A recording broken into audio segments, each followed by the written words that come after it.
Have gun will travel. That was the business card that Charles Harrelson gave to men looking for a simple favor.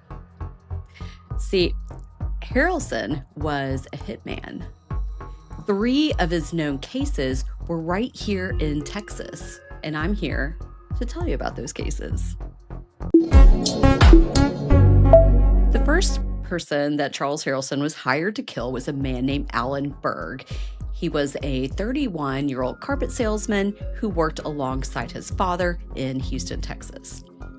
Someone wanted Berg gone, badly enough to pay for it. The alleged motive?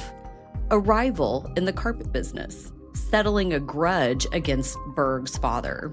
Or it could have been obscene gambling debts that he accrued, or maybe a tie-in with a wealthy Beaumont businessman who dabbled in organized crime. Who knows? We don't know exactly who hired Harrelson. We just know that someone did. We do know, though, what he did and how he did it.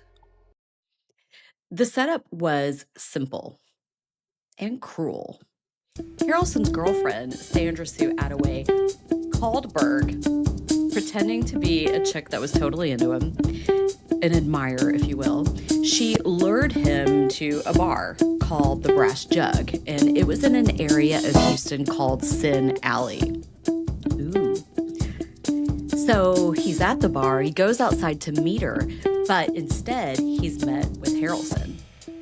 From there, he was forced into a car, and Harrelson drove him out to Surfside, and then that's where he shoots him, and he leaves him in a ditch. And it wasn't until 6 months later that his body was found. When Harrelson finally got caught, he went to trial, and this was in Angleton in 1970. His girlfriend testified against him. She witnessed the whole thing. It didn't matter. Harrelson had hired Percy Foreman, one of the toughest defense attorneys in Texas history, and Foreman got him acquitted. David Berg, Alan's brother, spent decades processing that outcome. He eventually wrote a memoir about it called Run, Brother, Run. It's an awesome book. I totally recommend it. I go over it on my podcast, Crude Acts. So after he walked free, Harrelson was in demand. 6 weeks after Berg's murder, he was hired again. This time, it was to bump off a grain and cotton dealer from Hearne, Texas, named Sam DeGelia Jr.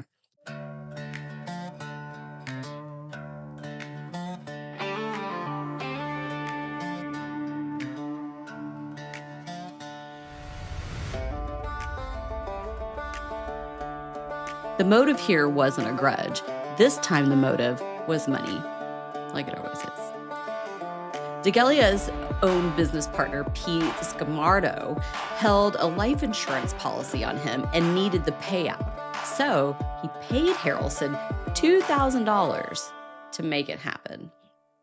This time, Harrelson had an accomplice, and the two of forced DeGelia into an irrigation pump house in McAllen. They shot him at point-blank range. Same caliber pistol used on Berg. And here's the detail that should stop you cold. By this point, Harrelson was already sitting in a Brazoria County jail cell awaiting trial for Berg's murder. The DeGelia case took 2 trials. The first ended in deadlock. The second, in 1973, convicted him. He got 15 years. He was out on parole after serving 5. And that brings us to the final case, the case that made him infamous. Judge John H. Wood Jr., nicknamed Maximum John for his brutal sentencing in narcotics cases. He was walking to his car outside of his San Antonio townhouse, and that's when he was shot, just once, from 300 yards out with a rifle. The contract for the hit came from a man named Jimmy Chagra. He was a major drug trafficker, and he was set to stand trial in Wood's courtroom. He paid Harrelson a reported $250,000, which is quite a raise from 2000. It took them years to break the case. And in the end, it wasn't even detective work that did it. It was Chagra's own wife, Elizabeth, who testified about the arrangement. Harrelson was convicted in 1982, caught 2 life sentences. He spent the rest of his life in prison. His son, of course, went on to a place where everybody knew his name. Oh, here's a little bonus info because we're here and why not? So, Charles Harrelson also claimed at various points in his life to have been involved in the JFK assassination. Investigators and researchers have dismissed those claims as fabrication, but conspiracy theorists have found threads connecting him to it. So, I don't know. The jury's out. Could it have been a lie? Just part of the legend he tried to build around himself? Or was he one of the men responsible for pulling off the assassination of a lifetime? Have gun will travel, reads the card of a man. I'm Jen Schaffer, and this is True Crime, True Time. We'll see you next time.